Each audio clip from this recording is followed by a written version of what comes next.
O kou kore ke u whamalu atu i he talamalu e whanua, lo tū pe mai a ko. Pea ko u whakapa ki he ngāhi nau misteri pe mai tau kakapa o universi pe mohono tahai. Pure. Pea o ko whatulo atu ki he kere o e kakaitupu ai whanuani, te whito ki he matakari nana wala i Kempelani, o ko whaoha at me he maananga Kempela, pea pehe ki he matakari tāla kū pea mei Senea New South Wales, o kui ai ku whaafe Professor Enoch Fotuakau, ko e Purelahi o e University lo au. Pea o ko whatapu atu ki he tahine Princess ko la atu fui peka tuko ahau ne maa i moa kohemi. Ka maa foki ai kalewe kaulahi leo leo. O tonga ke Australian ki hapi ko po wono ke tistu e alangi ngie mo ne kau ngā ue. Pe beheke kau tau i whanua, whare ama tāpore a kau takilotu pe mai tonga kotoa pe i he tapa kehe o a atu ki tonga. Ka tā ke hoko atu e tau proklama koia ko e teori fo o u pe a moe lo sika, pe i he ahoni o kui hemi a Professor Enoch Fotuakau, ke matala noa ki he kawe inga ko e kono whakamahino ai tuunga o University lo au, pe pehe ke a Professor Enoch Fotuakau, pe mo au, whikau aki pe a moe whamiri tū, pe a moe ngahi tuku aki o mai pe a mea whaiwhikau pitapua, pe a o ko whaampe ke whai hatala noa mahino, a pehe ta whaake alo au, pe a pehe ke a Professor Enoch Fotuakau, ki he ngahi tuku aki i koe ni, pe a o kumau inga pe he koe ngā he kulahi a pita kakai, kuna omi ai ngahi whehui, pe a mo whai e tokanga mai ki he ngahi tuku aki i koe ni, pe a mo whai whatongia ai lo au, kai kehe o ko whia pe he tāri lelei e Professor Enoch Fotuakau ko ene o kune i he laine ke ne whai ha tala noa ko e mahalo e inoke ko e mea ulo aki ko e pe mahalo ngai te whito i whakaukau ko whie tuku atu pe ka e ki mua ke tuku atu ko o atu pe ke hu mai ka toko atu e ngai te whito i whakaukau konu maho i ngai ke tatala noa ke ka venga koe ni ka e o atu ka te koe e kai whahena. Malo o pito siua e whakahoko e tau ngā ue mei hena. Pea pehe ke tau polo kalamaka ki mua ke whakatala noa ko ore pike uwhanga e ngahi whakatapu o sua tapua me he polo kalamahe tapa kehe e tau nofo whonua mo lotu pa mo ala mea pehe ke ako o aini o tau whakakaunga tā maki ai. Ka whakaata mua ke hoko atu e tau tala noa ki ngai mea e aonga whakaako ki e tau no fo I he osi koe e tapolo kalama whakamui siua o ku lahi whakatala noa ki e tau koe o whai isileri pe mo Hamas pe na tau tala noa ki ai ka koe e tawhaaki ko e te tau tokanga ki e siua o ku ai hono tawhaaki whakaako o e whahinga mea koe ni. He tau sio I mamani he ahoni. Pea koe ho haa iena e whai he tau e uafe ko osi. Ki whenga I ke whakawhotunga mai e tau tala noa ko a society ke to e saia.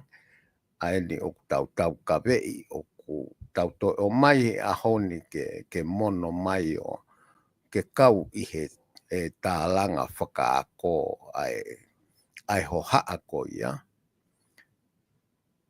Pea neo ki fuofoloa e tau nofo mai ai. Ngā ue koe ni ai lo au, koe tau whinga ke whakalere I ange ke hike tuunga ko e tala noa.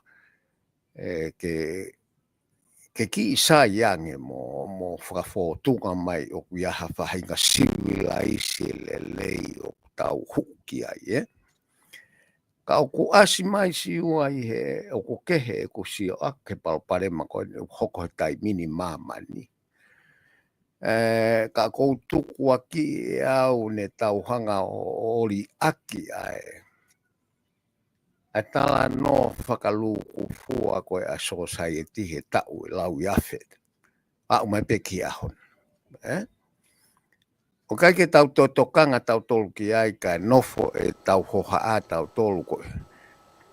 Ko fie mau ai kulupu. Ko fie mau ai fonua. Ko tau tala noa, ko ne ata apa ko ke tau tala noa. Ko tau tala noa tau tolu e ke takta fie mau. O whainga taa rewa ke tau hanga e tau tolo whotu upe koe. Ke tau tala noa ki whainga tangata whakaluku fua. Koe funga waka ia te tau whakate fito ai a tala noa kotoa pe. Kaka nā tau ri ake e tau tolo e whahinga tala noa ko ia he ngā lau ia whetau la. Pea ko toki alu hake he ngahi palopare ma he ahoni. Ko tā he palopare malahisi ua he koe ke tau toa lava tau tolo tala noa. Ai ngahi fonua. O koe ke toi whātau noa pa toa au ki ai. O ko nā ui ko negotiation he taimin. Ka e ui pe ia me he tau lau iafi ko o si koe common discourse pe koe dialogue ai community. Pa toki haure ma teke mai ai. Koe malae koe ni e filosofia o tau wha tapua he ngahi mea lahi. Koe ne tala noa ana o tala noa ia ke humanity, ke whahinga tangata whakakatoa. O koe ke tala noa ia ki hataha. Ka kua fuoloa hono teke ai whahinga ako ko ia o nofo tua he tau ngahi ako lalahi. Pea ki ai pe ngahi ia ko te fito o kinau kei puke mai. Ka ihe ta au ko ia si ua o ku weni ki he ahoni mo mahino. O kai toi lawa whahinga o e tau tala noa a tau tolu ke tau tala noa. Ki he lelei a whahinga o tangata whakaluku fua. O kui kai ke tapu ke tau tala noa tau tolu ke fie mau mo me a whakatau taha. Kai whai ai ngahi tala noa ia koe apu ko fie mau ai toa tau taha pe ko fie mau ai pure anga pe ko fie mau ai kulupu. Kai whai tala noa koe he whala o kune kofu mea kotoa koe whahinga tangata. Ko au mai he taimini, ka pau te ke whanongo te tau whanongo he ngahi miti a lahi. Ko tala mai he kai ke toi, ko koe ke toi whi tala noa ta mai ta hake tamata. Ko tau pe ko hai wiwi lahi whakamea tau. Aia o kui kai ke toi whai hatala noa e ke hele rei whakaluku fua koe tangata. Ko ai pe nia ke hele rei haakulu.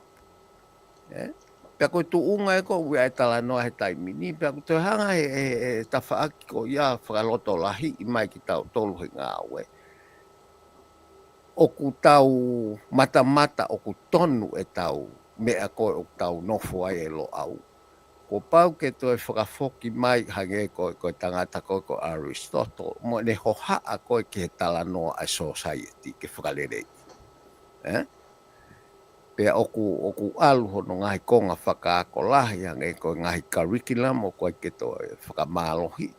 He koe ako koe o ure soni te fito ke humanities. Mo mea pehe oku alu e whakangaloku kai teke mua mai ai teknolosia. Pea o tau alu o tūnuku mai palopare ma mei mua e siua koe tau halu e teknolosia ko tau alu eni. Ki AI pe aku tau tuu o ki artificial intelligence. Pe aku tau tuu rewa he mata umu o whehu. Pe koe hā rewa a tau tolu e whai o ka pau ko konga lahi tau mo ui e whataki ia i mea mo ui ko toki ngāhi kehe mea ki tau tō. O te ki tala noa i rei, o te ki tala noa i rei he te whahinga e tangata e mea ko ia. Ai mea ko te tau wiko ki ai, pe te tau wiko se wāniti ke ai misini ko ni, pe ko tau wiko whaiha mea ke pure i ko mea tau pure ia si iua, ko tau toi whakarerei i ange ho tau atamu, tau whakakaukau. Ke whakakaukau i mea. Ka koe tala noa siwa nā tā tukumuri aki e tā polo kalama koe mu osi, ka koe hohaa koe ia o ku tau o lau tala noa ki ai me ngahi mahina mo ngahi tau mo e tau. Kua pau pe ke tau toe alu tau tolu ki ai he tau sio ke tala noa a society e whahinga ta whaakipe. O fu mau lalo au pito. Pe aku taki ai me ako ni koe politiki. He koe politiki ki au koe saia nisi o me ako whunga pule. Kia society. Ai whahinga tangata. Pea ka paurewa o ku tau alu, pea ke whakangalo ai toka mo mahu inga o e ta whaaki koe ni. Ko mea pente tau wiku kia he ahoni. Koe hau e kakai o whaasi au pite whakaukau i he tapa kotoa. O mai o taki mu a mai i he ngahi kaweinga e ngahi au ke ngahi pureanga, au ke ngahi kautaha, au ki he ngahi, koe whakatao taha pia ku alue nia ke mo ulaloa ke whehu ia mea kotoa siua. Ka mata pe me i he politikare o whahifo ke teknolosia. Ka kohono ki koe o kou sio ki ai, ua fuoloa honori ake tangata ai a talanoa, ke talanoa i he whala ko ia, pe koe funga waka o whahinga tangata. Ka nofo pe ene toka ngā ana ke talanoa ki ene whiema. Pea ko tau alue ne o au ki ai, oku kei teke pe whiema uia ai kulupu koe whonua koe haa o toi fumu. Mā o lunga ange e nau ai, pea ko hono whakatu tā maki tau sio kai ha ahoni, o koe ke toi whi talanoa hata haia ke hata. Ko tala atu ke whaiha taio loka ki mea koe uhi koe whahinga tangata whakatoa ku kumoa ai ngahi polo kala mai ai whie mau whakatau taha. Mo ngahi whie mau whakapure anga, mo ngahi whie mau mawhai. O ne hanga e ia o kapu e tapa kotoa e tau mo ui he ahon. Ka koe tupu pia ka te au, koe te whito ia siua koe. Ko lau iafe tau lahi. E tau hanga ori aki. Ai anga, e kai ke tau tokanga ki he anga e tau talanoa.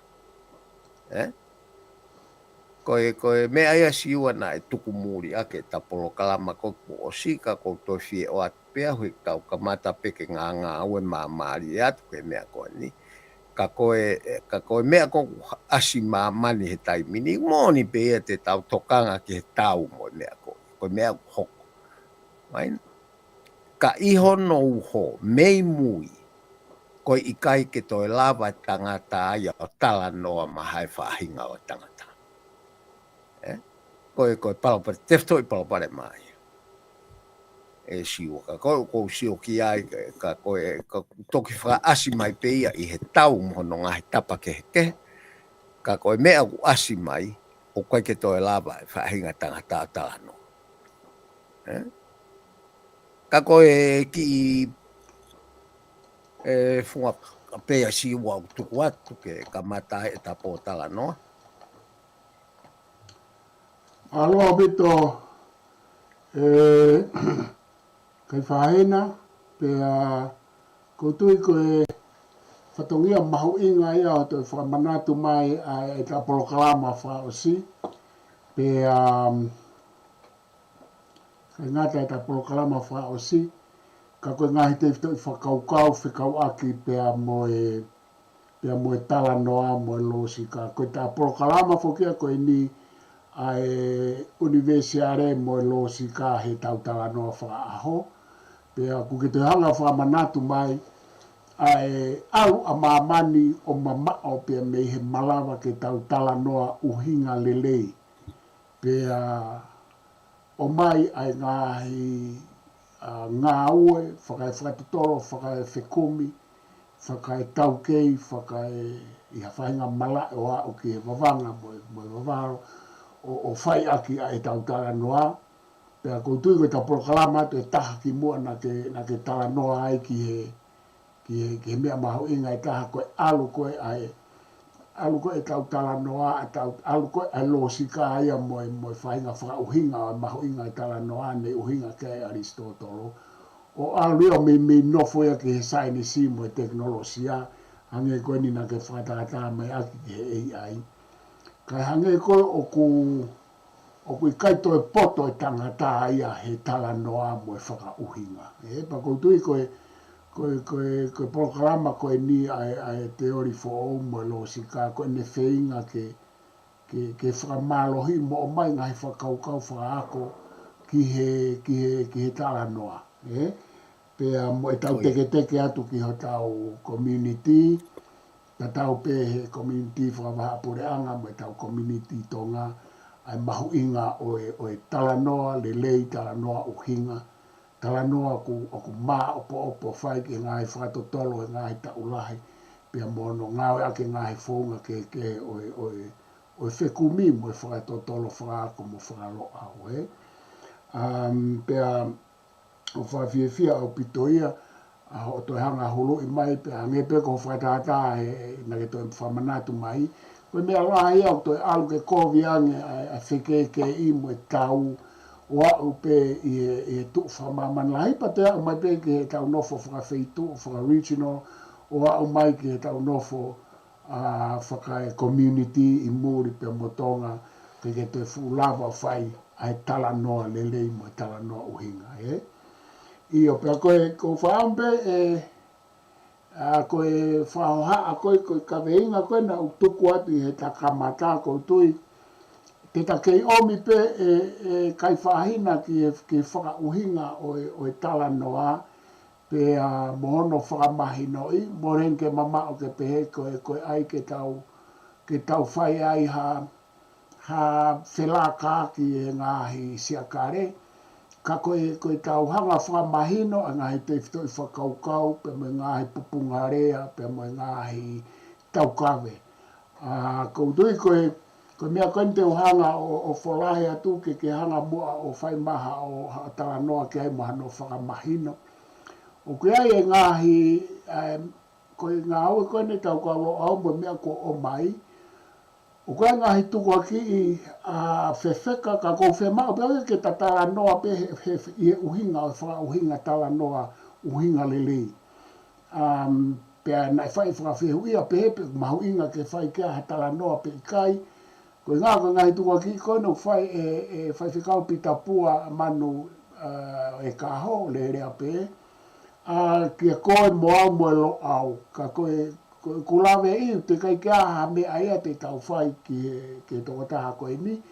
Pea kumakatunga eni he ngahi uhinga koe ni ka honga po tuku atu ke whakafoke atu pe koe haa pe mea koe whie taha noa koe uhinga ulo aki. O kune hanga o tau kawe i he ne hanga tuku aki ki tau tolo pe he, e ai ho rea. Pea kumoni pe ia koe ni nai whamoni e tau kaulo au, rea koe ka atohanga koe ai tuui se ne, na ke pehe koe toko taha koe ni kana ika ia he kai ke holofa mo tō lalo ai patoa. Koe uhinga e taha, koe uhinga e taha koe ne pehe oku ke pou pe se te te awange moau mo lo au ki ngā aue o kune whai mo e tū. Pea koutui koe ngahi mea ea koe oku tuku mai, pea oku asmai pe oku ngā aue ake ngahi mea koe ahi ngahi uhinga whakapolitikare, ka koe ngā koe mahu inga ngā aue e lo au mo e tau mea o tau teke ki ai whakaako i tala noa mo oni totonu uhinga. Pa koe uhinga ea koe o koe ke whaha tuku aki hen pa koe hae mea nā ke rea aki, pa koe hae mea nā ku rea aki. Ko mea pena ulawe aku te kia aku lea pehe aku ia. Na e holofa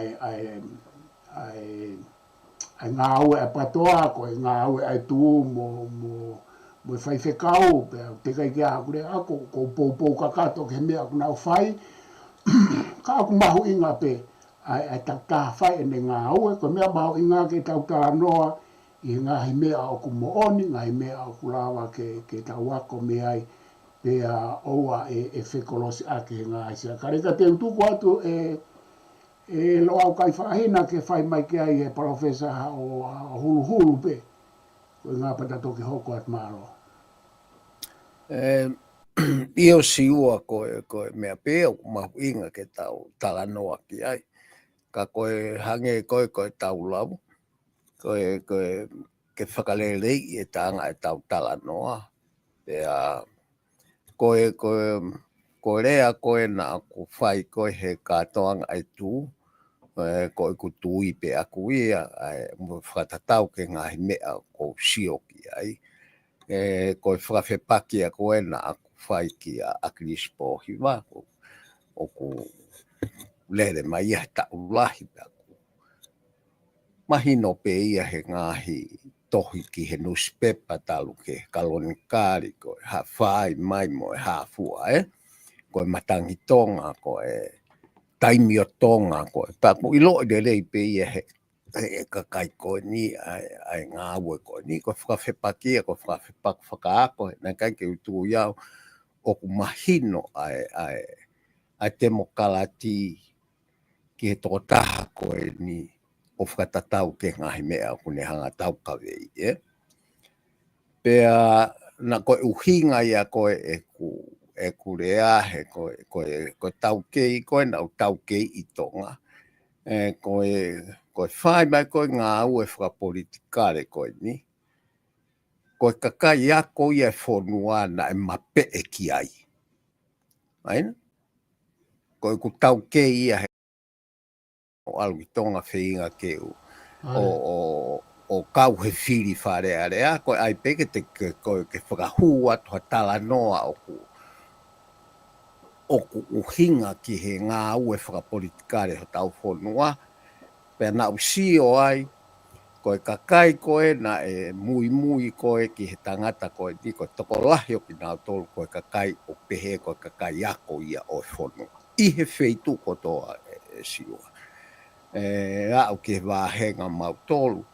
Pea koe kakai eni o nau toi ta foki he konga ki mui, o toi mawahe me iai, aki e uhinga koe fuulahe loi.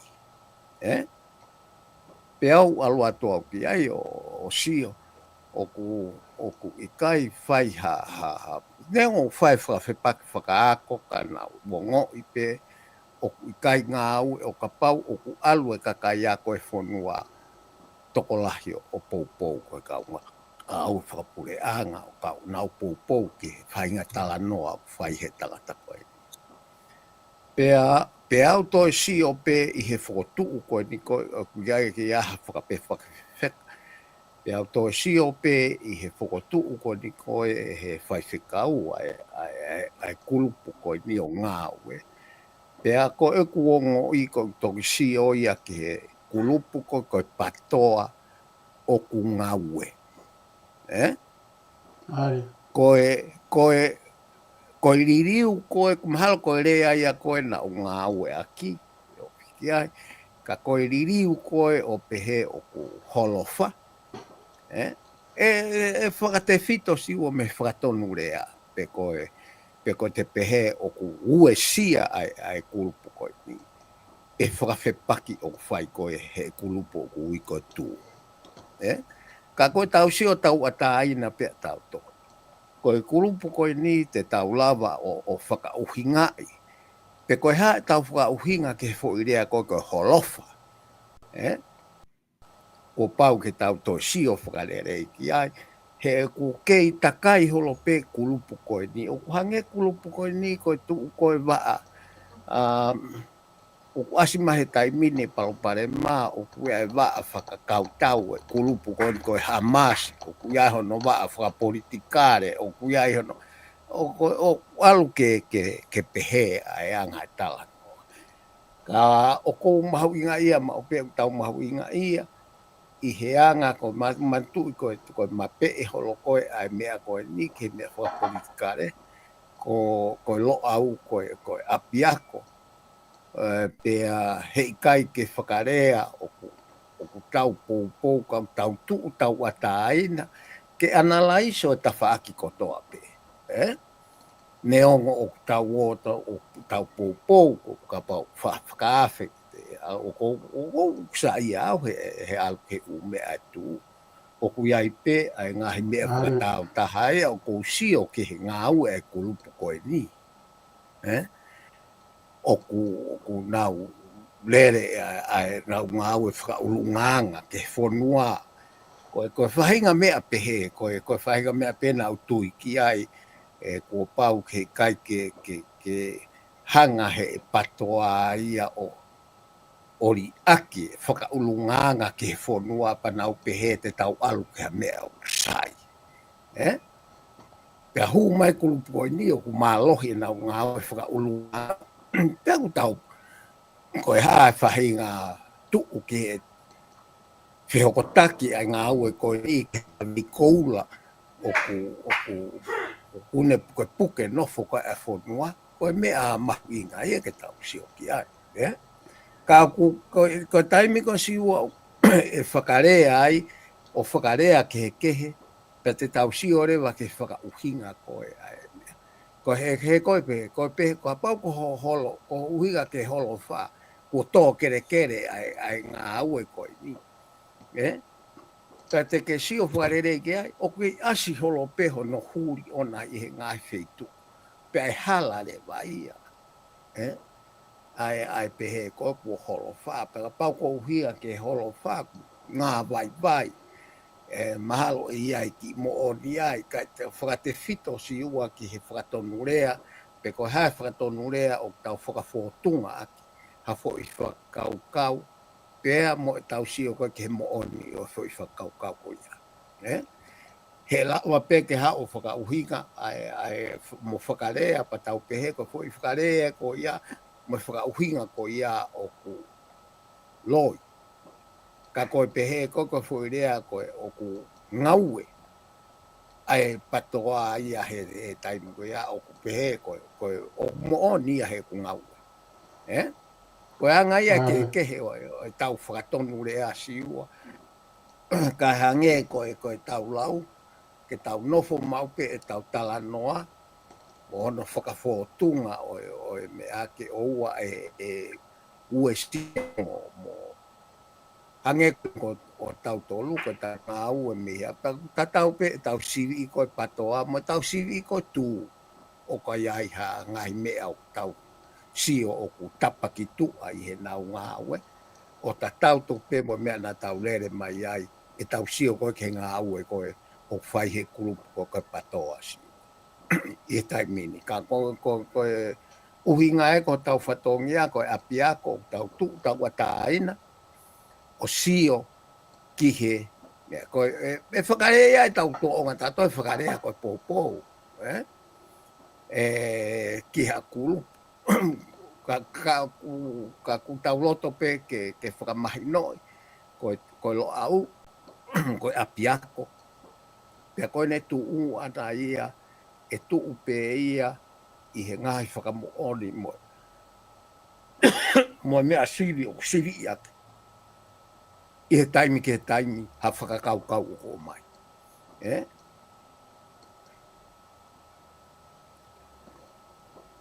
Ka koe mea ia mahalo ko siua te o ku moone mea ko ia na urea whakatatau pea ko he kutui ki heanga o ngā ue ka ko pau ke tau nofo pe I o whatongia ke tau sivi pe ai mea ko toa pea pau saiha ngā ue ha whahinga o ku tau hanga o ave ki ai whakalangi o tuha koe whahinga ngā ue ko ia ke mohono sai.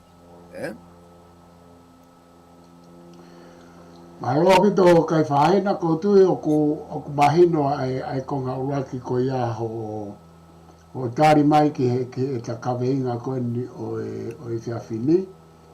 Aia o ku ki mua ke uhoko atu ko e whakawhai kehe mahu inga o pito ko ke hanga whai ki he fo i whakarea. Ko e holofa ai patoa pe ko e uesia pe ko e nengaue i he hu mai koe a whaiwhikau pitapua ko mea mahina mai ka te au me o tala noa pea moe manu e kahaole area pea moe whaamiri tū. Aia koe ne holo wha, malawa pe hange ko hota noa koe ai patoa koe foi whare aia i aha no uhinga ona e kehe koe ne ue sia kukehanga o mai me ho whamo ni koe makape koe ai whamiri tū o kukehanga o whamatala i mai nea e ne ue sia. Ai tuu koe patoa mo e ne ngau e pe koe ne ngalulu ai patoa ko i ngā koe nauhanga o whawhepaki i he ngahi uhinga whalotu me ngahi uhinga whamolare pe me ngahi uhinga whataukei me ngahi uhinga kehepe. Aia koe mea ia koe o na ange ko hotara noa na ke hanga whawhewanaki ia ko uhinga koe foi whepaki koe i anga ho tui mo whakaukau pe mo Samuel Krisi pohiwa mo patoa. Pe na tau pe hepe, to tau pe moau whepaki i he kehe mo Samuel Krisi pohiwa mo patoa i e whaka uhinga me he position whakaako. Pea koe uhinga koe nautu o whehangahangai mo ngā he mea e whaunga e whanua mo e ikai ke mahino, hange ko whareake ke mahino ki ke patoa mo Samuel Krisi pohiwa e o te vito i whakaukau o te mokalati mono u whakaukau whakaako pea koe moonia he ku asipeia i he na wanga whai. E koe taimi koe i ho me ho o whamatalana e hu mai tu manu e kahaole rea pe na ke hanga rewa o sio koe foi kulupu e ni nau malawa ke nau hanga o whakawhi atungia e pea mou e sia pea na iai e ne ngaue pe koe ne holofa pe koe ne mare e a patoa koe uhinga koe foi kulupu koe ni pea mahina o pito o hanga tau ka vei ko hoku pui rea ia pea na ke uhinga ki ai pea kuke wha apa-apai ai ngā ue a whamiri tū me whai whekau mo e nau ngai te whakaukau nau tu uai mo e nau whawhepaki whakalolotu whakamolare pea mo whakaurungaanga ai tu ukoe ai patoa. Koe ne haurewa koe ki he tu koe taimini e whatukanga ai aia me ho tala noa o kuke alurewa poua ai whaiwhekau mo e tu i o uhinga ko ia ko uhinga he ko ia ko ne ha o whawhepaki mo ne whai e fwoi mea koe ai koe na ke hanga o pehe na tauhanga o whei ngai kanai kai ke taulawa e tautolo ue e patoa ke ngā ue ka na e orewa koe hu mai koe nea whaiwhekau mo e pea mo e whamiri tū Koe uhinga taha siua. Ho mai. Koe uhinga taha siua ka pau te tau sio ke tō onga e kakai koe ni. O ku hange pato ai ha fo siasi. He taimi ko ia. O ku hange ai rea ia akirisi ha kia nau tolu ha, o tō ke he ia, o koe ke nau tō hanga nau tolu whaka uhinga i ha mea. Ko tari fu upe, ha mea pe tō atu.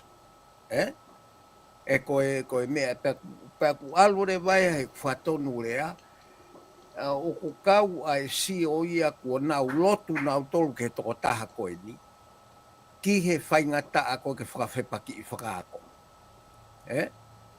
O koe ke nau tala noa uhinga whakaako nau tolu ke mea koe. Koe mea pe ku hoko o ia, koe nau tari e nau tolu, ai whakakau koto ape mo ki tala noa o atu. He kuhangeka te au koe whotunga koe e lawa whakamatala ia ke tō onga e kakai koe ni he taimi koe ia. Hangena nau lotu nau tolu ke tangata koe ni. i he o hange ei ha siasi he tau ilo pita tau hoko ngai mea pe society o mai ko blahi kau tangata pe India o hapai whakalotu he kakai au neong o kuia tapa e nau ngā ua uwha politikare ka koe ki tapa si pe ia pe ana e pe he ai hapai o toko taha koe ni ka koe konga lahi e de ngā ue ana ia koe whaka politikare.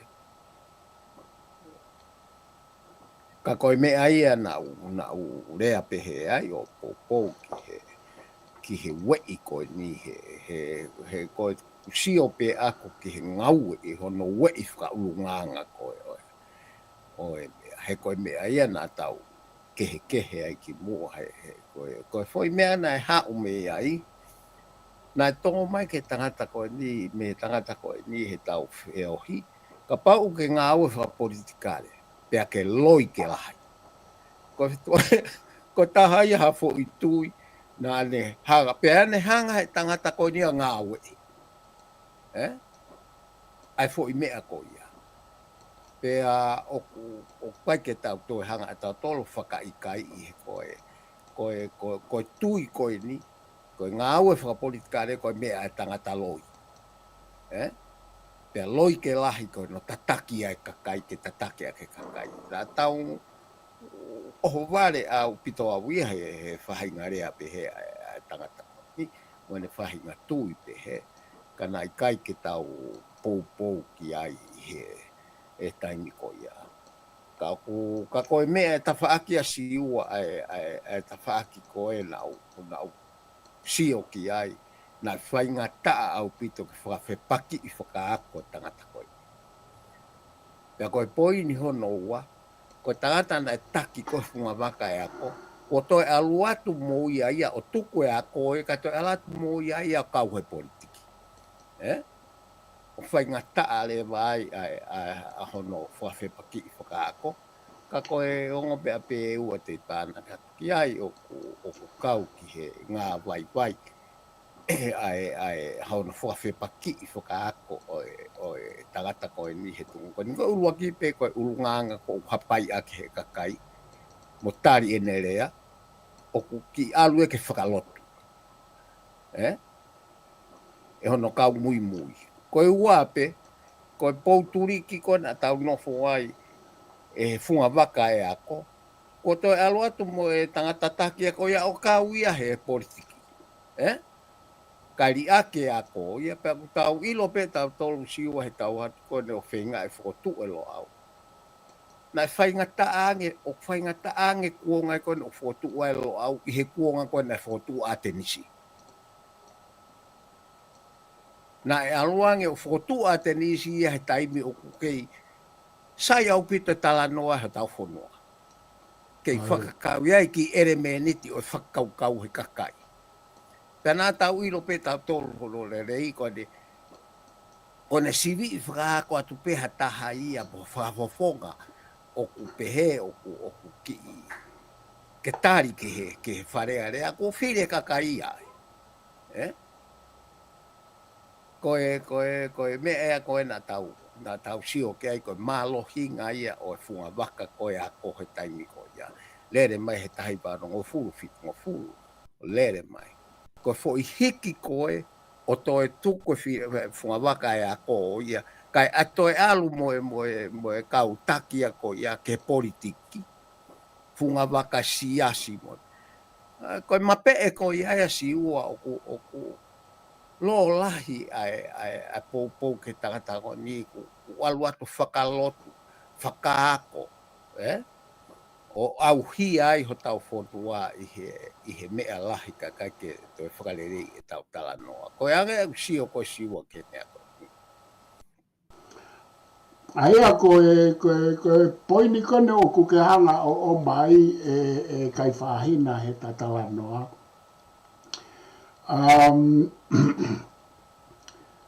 Aia ko sio au ki manu e ka haole rea pe mo family tu o kui kai ke nau mau e nau tole foi nganga whakalotu pe koe pure whakai o tua ai taki o hange koe kuke sio koe ku mau na e mau e akirisi o tua akirisia ki kau patoa. Koe hape koe mea koe te nere atu, koe mea ape ia. Aia ko ho wakaya o ke tu. Kau ki rea atu koe mata vai ia o patoa. Okay. Ka ko pau ke tokanga e tu, ki he palopare ma koe na e hoko ki he patoa, ke ua hoko ki he tu.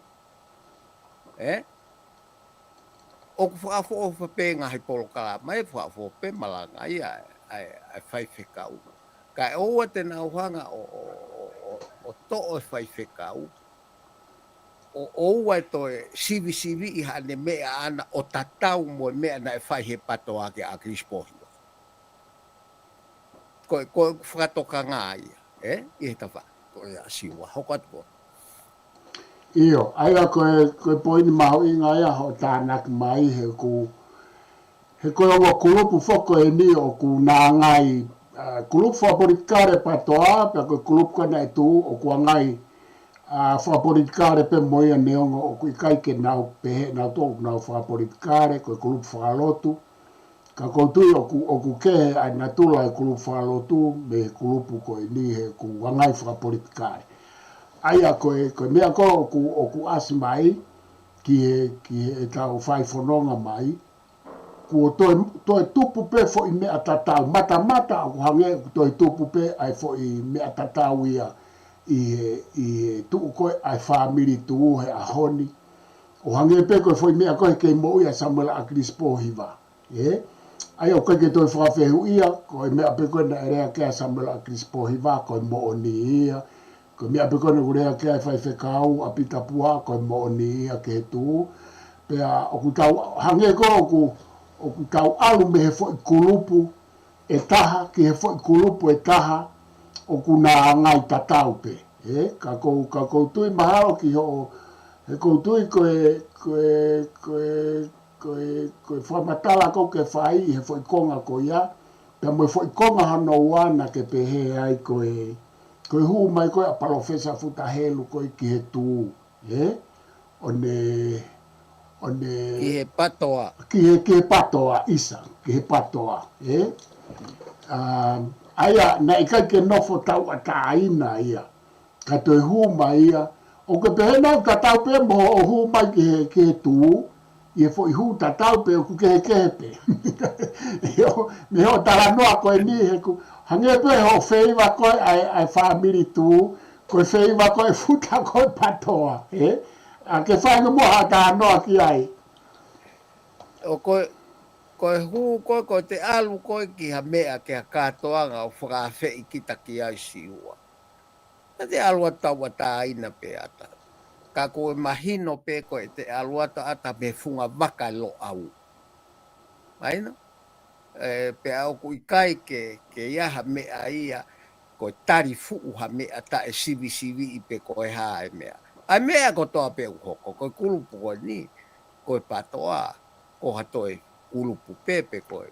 Koe ikai ke pehe ia, koe te alu koe ki ai, o ku te aluatu mo I whahinga pou o koe ke toi sivi iha mea. Maina? Ko te alatu pea take ai, whaafo petala no ai mo kakai. Pea na uwheohi pea au mo kulupu koe a patoa. Ka he ikai koe kehe siwa. Koe li aki ai ako, kai hiki. O koe ke tau hangata tō li aki ako. Ta tau ai pepe o wheha ngā mea so sai e tipe ko hano ana o kulupu o tau alu ki ai. O tau o latu pe tau tōlu mo funga waka e ako ke mea ko ia. Pea e whakarea pehe, ka kai e ko pehe ko o pou ki ai. Koe mea.